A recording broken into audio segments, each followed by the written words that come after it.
था और उनका बैट ऐसे है। अच्छा, 11 का हिस्सा बन पाएंगे क्या? विराट कोहली T20 के प्लेइंग 11 से बाहर बिठाए जा सकते हैं? देखिए अब तो बैठाए जा सकते हैं कि अगर सूर्य नंबर 3 पे बल्लेबाजी करते हैं तो वो बेहतर रहेगा एज कम्पेयर टू की विराट कोहली। तारीख थी 24 अक्टूबर 2021। इंडिया वर्सेस पाकिस्तान के बीच T20 वर्ल्ड कप का वो मैच जिसमें पूरी इंडियन टीम ने खराब खेल दिखाया था, लेकिन बदनाम किया गया था सिर्फ विराट कोहली को। सिर्फ एक बंदा जिसके नाम पर पूरी इंडियन मीडिया अपनी रोजी रोटी चलाती है, उसी मीडिया ने विराट को सबसे बुरा प्लेयर बताया था। भारत पहली बार पाकिस्तान से किसी वर्ल्ड कप मैच में हार गया था और इस हार का जिम्मेदार ठहराया गया था सिर्फ कैप्टन विराट कोहली को। जिम्मेदार ठहराया गया था कोहली की कप्तानी को। उसी विराट कोहली पर लोग सवाल खड़े करने लग रहे थे जो आज भी मैदान में अकेले जंग लड़ता रहा, लेकिन कोई भी इंडियन प्लेयर उसका साथ निभाने को तैयार नहीं था। हाईएस्ट स्कोरर आज भी विराट ही था। लोन वॉरियर मींस अकेला योद्धा हमेशा की तरह आज भी विराट ही था, लेकिन लोगों ने उसकी उस पारी का मजाक बना दिया था, यह कहते हुए कि T20 में 49 गेंदों में विराट के 57 रन्स ने हमें मैच हरा दिया है। 150 करोड़ की आबादी वाले हमारे देश से चुने गए 15 प्लेयर्स में से 14 प्लेयर्स की किसी ने कोई चर्चा नहीं की थी। उन 10 प्लेयर्स की भी किसी ने आलोचना तो दूर की बात, विशेष बात करना भी ठीक नहीं समझा था, जिनके लचर प्रदर्शन के कारण हम मैच हार गए थे। उन 10 प्लेयर्स की किसी ने कोई बात नहीं की जिन्होंने अपने हाथों में चूड़ियां पहन रखी थी। हर बार हार का ठीकरा सिर्फ विराट पर फोड़ा जाता रहा है। एक टीम स्पोर्ट को, एक 11 प्लेयर्स की टीम को सिर्फ एक खिलाड़ी से तौलकर अन्य 10 प्लेयर्स के लाचार प्रदर्शन पर कोई बात करना नहीं चाह रहा था। पाकिस्तान हमें पीट कर चला गया था, लेकिन हारा तो सिर्फ एक व्यक्ति था और वो था बदकिस्मत कैप्टन विराट कोहली। नमस्कार दोस्तों, आज मेरी आवाज में इंडियन क्रिकेटर्स और गुलाम मीडिया की उस सच्चाई पर बात करेंगे जिस पर से अक्सर लोग पल्ला झाड़ लिया करते हैं। तो चलिए पूरी कहानी शुरू से शुरू करते हैं। दुनिया इस एक प्लेयर से खौफ खाती है और हमारे गद्दार लोग इसी विराट को गिराने का एक भी मौका छोड़ते नहीं है। इस हार के बाद कह दिया गया था विराट कोहली की कैप्टनशी में ही खामी है। मुझे एक बात समझ नहीं आई थी उस दिन भी और आज भी, यार क्या रोहित शर्मा के पहली बॉल पर ही आउट हो जाने में विराट की कप्तानी जिम्मेदार थी? क्या केएल राहुल को डिफेंस कैसे करना है ये जिम्मेदारी भी कप्तान की थी, या फिर सूर्या को उस दिन चमकने से विराट की कप्तानी ने रोक रखा था? समझ नहीं आता ऋषभ पंत को अच्छा खेलने से विराट की कप्तानी ने कैसे मना किया होगा। क्या हार्ड हिटिंग पंड्या को भी विराट ने तशरीफ दी थी कि भाई देख, मैं अच्छा कैप्टन नहीं हूं, इसलिए हमें हारने के लिए तू जल्दी आउट हो जा। और तो और क्या गेंदबाजों को भी विराट कोहली ने ट्रेनिंग देना था, या क्या विराट ने उन्हें मना कर रखा था कि यार आज पाकिस्तान के एक भी खिलाड़ी को आउट नहीं करना? मेट्स, क्रिकेट में कहा जाता रहा है कि एक कैप्टन को अच्छा या खराब उसकी टीम बनाती है, लेकिन उस एक दिन ये बात किसी को याद तक नहीं आई थी। एक तरफ से विकेट की झड़ी लगी हुई थी और कुछ मीडिया मालिक चाह रहे थे कि विराट भी अपना विकेट फेंक कर चला क्यों नहीं जाता। दोस्तों, जिस दिन हमारी मीडिया के घुटनों में घुसी बुद्धि सही दिशा में काम करना स्टार्ट कर देगी ना, उस दिन इस टीम में मौजूद बाकी के 10 खिलाड़ियों को अपना 100% देकर मैच जीतने की जिम्मेदारी उठाना आने लगेगा। ऑस्ट्रेलियाई टीम और उनकी मीडिया कभी भी एक प्लेयर पर ब्लेम करने पर विश्वास नहीं करती।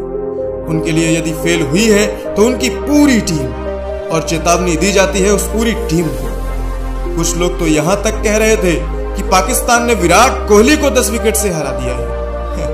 चेस मास्टर के सामने बाबर आजम और मोहम्मद रिजवान ने दिखा दिया था कि टारगेट चेस कैसे किया जाता है। लोगों को भूल गया था कि उस दिन पाकिस्तान से मैच हार कर सबसे ज्यादा दुख विराट को ही हुआ होगा, क्योंकि विराट को अपना आइडल मानने वाले बाबर ने विराट का किला फतेह कर डाला था। लेकिन अब बारी थी विराट के बदले की, और इस बार बदला लेने का मौका भी जल्दी मिल गया, क्योंकि जो जख्म पाकिस्तान ने दिए थे, जिस तरह इंडियन मीडिया ने विराट पर तंज कसे थे, उसकी भरपाई करने के लिए 364 दिनों के बाद उसी इवेंट में पाकिस्तान की टीम विराट के सामने खड़ी। मतलब एक बार फिर से T20 वर्ल्ड कप का इंडिया वर्सेस पाकिस्तान मैच। जगह थी दुनिया का सबसे ऐतिहासिक मैदान MCG, मतलब ऑस्ट्रेलिया का मेलबोर्न क्रिकेट ग्राउंड। तारीख थी 23 अक्टूबर 2022। इस बार बल्लेबाजी पहले पाकिस्तान की थी और भारत के सामने लक्ष्य था 20 ओवर्स में 160 रन्स। कुछ चेंज था तो वो था इंडियन कैप्टन। विराट अब कैप्टन नहीं थे, लेकिन परिणाम बदलता नहीं दिख रहा था। इस बार भी टॉप ऑर्डर बैट्समैन की थोड़ी सी आलोचना काम आई। कैप्टन रोहित शर्मा इस बार 0 पर आउट नहीं हुए। उन्होंने 4 रन्स बनाए, लेकिन गेंदें खेली 7। अब बारी भारत के महान बल्लेबाज केएल राहुल की। वही केएल राहुल जिन्हें खुद अपने ऊपर भरोसा नहीं है कि बड़े मैचेस में उनसे रन्स बनेंगे भी या नहीं। केएल ने भी कप्तान की राह में चलते हुए 8 गेंदों में सिर्फ 4 रन्स बनाए। अब बारी थी एक बार फिर से 150 करोड़ लोगों की आस का बोझ उठाए विराट कोहली। और वो कहते हैं ना, come at the hour, come at the stage and come at the man of big moments, the king, the master of chases. एक तरफ जहां इंडियन बैटर्स फिर से घुटने टेक देने पर मजबूर थे, तो वहीं दूसरी तरफ विराट अंगद का पैर लिए क्रीज पर खड़े थे। सूर्या, अक्षर और दिनेश पता ही नहीं चला कब मैदान में आए और कब चलते गए। 6 ओवर्स के खेल खत्म होने तक इंडिया का स्कोर मात्र 31 रन था और उसके 4 बल्लेबाज पेविलियन लौट चुके थे। पिछली बार अकेले जंग लड़ने वाले विराट को इस बार सिर्फ एक प्लेयर का साथ मिला और वो थे हार्दिक पांड्या। पाकिस्तान की पेश बैटरी में शाहीन शाह अफरीदी, हैरिस रऊफ, नसीम शाह जैसे 150 किलोमीटर की रफ्तार से लगातार गेंद फेंकने वाले तेज गेंदबाज आग उगलने लग रहे थे। एक तरफ से विकेट्स गिर रहे थे तो दूसरी तरफ इन गेंदबाजों के खिलाफ रन्स बनाना भी काफी कठिन था। लेकिन असली योद्धा आज एक बार फिर से पाकिस्तान से अकेले लड़ाई लड़ने लग रहा था। वही एकमात्र योद्धा आज फिर से हिंदुस्तान के सबसे बड़े दुश्मनों के खिलाफ अकेले लड़ाई लड़ रहा था, जिसे पिछली बार लोग टीम से ड्रॉप कर देने तक की मांग करने लग रहे थे।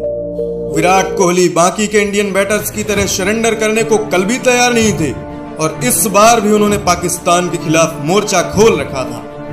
15 ओवर्स तक पाकिस्तान की टीम भारत पर हावी थी। भारत का स्कोर सिर्फ 100 रन्स था, मतलब आखिरी 30 गेंदों में इंडिया को मैच जीतने के लिए 60 रन्स की जरूरत थी।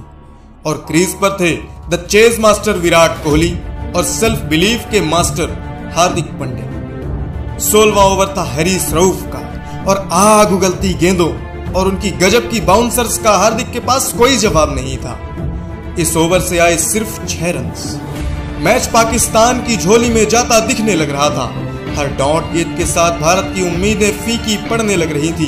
कुछ लोग हार्दिक के एटीट्यूड पर सवाल उठाने लग रहे थे तो कुछ लोग विराट की धीमी पारी का मजाक उड़ाते दिख रहे थे। कोई कह रहा था, देखो हमने कहा था ना, विराट सिर्फ अपने रन्स के लिए ही खेलता है। तो कुछ मूर्ख फैंस ने विराट को इतना गिरा हुआ मान लिया था कि उन्हें लग रहा था आज विराट कैप्टन नहीं है, इसलिए धीमा खेलकर जानबूझकर रोहित को हरवाना चाह रहा है। लोग भूल चुके थे रोहित और विराट इस देश से और यहाँ के लोगों से बड़े नहीं हुए हैं। जब दोनों ने खेलना शुरू किया था तब भी उनका पहला लक्ष्य भारत की सेवा करना था और आज भी उनका लक्ष्य सिर्फ एक था और वो था भारत को जिताना। किसी भी हद तक जाकर भारत को विजय दिलाना ही उनका एकमात्र लक्ष्य था बस। लेकिन लोग विराट को गिराने की कोई कसर छोड़ने वाले नहीं थे। खैर, भारत को अब 24 गेंदों में 54 रन्स बनाने थे। T20 के आज के युग में 4 ओवर्स में 54 रन्स बनाना कोई बड़ी बात नहीं है, लेकिन इन 4 ओवर्स में से ये रन्स बनाने थे शाहीन अफरीदी, हैरिस रऊफ और नसीम शाह जैसे वर्ल्ड क्लास गेंदबाजों के खिलाफ। 17वां ओवर नसीम शाह का था, लेकिन आग उगलती गेंदों का इस बार भी इस भारतीय जोड़ी के पास कोई जवाब नहीं था। इस ओवर में भी भारतीय बल्लेबाज सिर्फ 6 रन ही बना पाए। अब टास्क काफी कठिन हो चुका था। इक्वेशन थी 18 गेंदें और 48 रन और गेंद थी शाहीन शाह अफरीदी के हाथों में। वर्ल्ड का बेस्ट बॉलर तो सामने था दुनिया में राज करने वाला विराट कोहली। कोहली ने शाहीन की रेपुटेशन से ज्यादा उनकी गेंद पर फोकस किया। पहली ही गेंद पर विराट ने शाहीन की स्लोअर गेंद पर जोरदार चौका जड़ दिया। आज एक बार फिर से अकेले पूरी टीम इंडिया से विराट ने पाकिस्तान के खिलाफ लड़ाई लड़ते हुए अपना अर्धशतक पूरा कर दिया, लेकिन विराट ने अपना बल्ला तक ऊपर नहीं उठाया। बहरहाल ये वही विराट कोहली था जिसे लोग कहते आ रहे थे कि ये सिर्फ अपनी हाफ सेंचुरीज के लिए ही खेलता है। The job was not done yet for the king. अभी भी काम खत्म नहीं हुआ था। विराट ने शाहीन को आड़े हाथों लेना शुरू किया और ओवर की तीसरी गेंद पर फिर से चौका जड़ दिया। अब भारत को जीत के लिए चाहिए थे 37 रन और गेंदें बची थी 15। विराट अब रुकने वाले नहीं थे। शाहीन के इस ओवर की आखिरी गेंद में एक और जबरदस्त चौका जड़ते हुए विराट ने इस ओवर में 17 रन लूटे। अब भारत के लिए इक्वेशन थी 12 गेंदें और 31 रन। काम अभी भी खत्म नहीं हुआ था। 1 लाख से ज्यादा तादाद में आए दर्शक झूम तो रहे थे, लेकिन साथ ही उन्हें अंदाजा था इस बात का भी कि एक ओवर हैरिस रऊफ का बाकी है और 150 की रफ्तार से लगातार गेंद फेंकने वाले रऊफ को मारना इतना आसान नहीं होने वाला। ओवर की पहली 4 गेंदों में से हार्दिक ने 3 गेंदें खेली, लेकिन पंड्या सिर्फ 2 रन ही बना पाए। हैरिस रऊफ हार्दिक पांड्या को लगातार तेज शॉर्ट बॉल से परेशान कर रहे थे। अब कहानी में ट्विस्ट था, क्योंकि भारत को 8 गेंदों में बनाने थे 28 रन। विराट को पता था मुझे हैरिस रऊफ की अगली 2 गेंदों में पूरा चांस लेना पड़ेगा। रऊफ ने फिर से वही हार्ड लेंथ गेंद की। 80 मीटर की मेलबर्न की साइड बाउंड्रीज काफी बड़ी होने के कारण उनका शॉर्ट पिच गेंद करना वाजिब था, लेकिन सामने थे द किंग। टारगेट चेस करते हुए आज तक इससे बड़ा कोई प्लेयर क्रिकेट के इतिहास में आया ही नहीं। विराट को पता था सामने की बाउंड्री साइड बाउंड्री से छोटी है, इसलिए शॉर्ट पिच गेंद पर भी विराट ने सामने एक ऐसा शॉट मारा जिसे शॉट ऑफ द सेंचुरी का नाम दिया गया। ये एक शॉट आज भी हैरिस रऊफ के सपनों में आता है। पूरा क्रिकेट स्टेडियम अपने कदमों में था। उस समय मैच में ही नहीं, टीवी में देख रहे लोगों में भी नई ऊर्जा का आभास होने लग रहा था। हैरिस रऊफ का रिएक्शन भी देखने लायक था। उन्हें विश्वास ही नहीं हुआ आखिर उनके साथ हुआ क्या था। आखिरी गेंद में विराट ने अपनी क्लास के साथ साथ कप्तान बाबर की फील्डिंग और बॉलर के दिमाग से भी खेल गए। उन्हें पता था अब गेंद उनकी बॉडी की तरफ आने वाली थी। विराट ने रऊफ की तेज रफ्तार वाली गेंद की पेस का यूज करते हुए फाइन लेग पर जबरदस्त छक्का जड़ दिया। मैच बराबरी पर आ चुका था, क्योंकि आखिरी ओवर पाकिस्तान के स्पिन गेंदबाज मोहम्मद नवाज को करना था और भारत को रन्स चाहिए थे 16, लेकिन हार्दिक पहली ही बॉल पर आउट हो गए। अगली गेंद पर डीके ने 1 रन लेकर विराट को स्ट्राइक दी। विराट ने ओवर की तीसरी गेंद पर 2 रन तो अगली गेंद पर छक्का जड़ दिया। और वो कहते हैं ना, किस्मत भी बहादुरों का साथ ही दिया करती है। नवाज की ये गेंद नो बॉल थी। जहां एक समय भारत को 3 गेंदों में 13 रन चाहिए थे, तो वहीं अब इन 7 रनों के साथ विराट ने इक्वेशन 3 बॉल पर 6 रन तक लाकर खड़ी कर दी। एक समय असंभव जीत अब भारत की झोली में नजर आने लग गई। पूरा क्रिकेट जगत स्तब्ध हो गया था, लेकिन विराट के लिए काम अभी खत्म नहीं हुआ था। नवाज ने अगली गेंद वाइड फेंक दी। नो बॉल से मिली फ्री हिट अभी भी विराट के पास ही थी।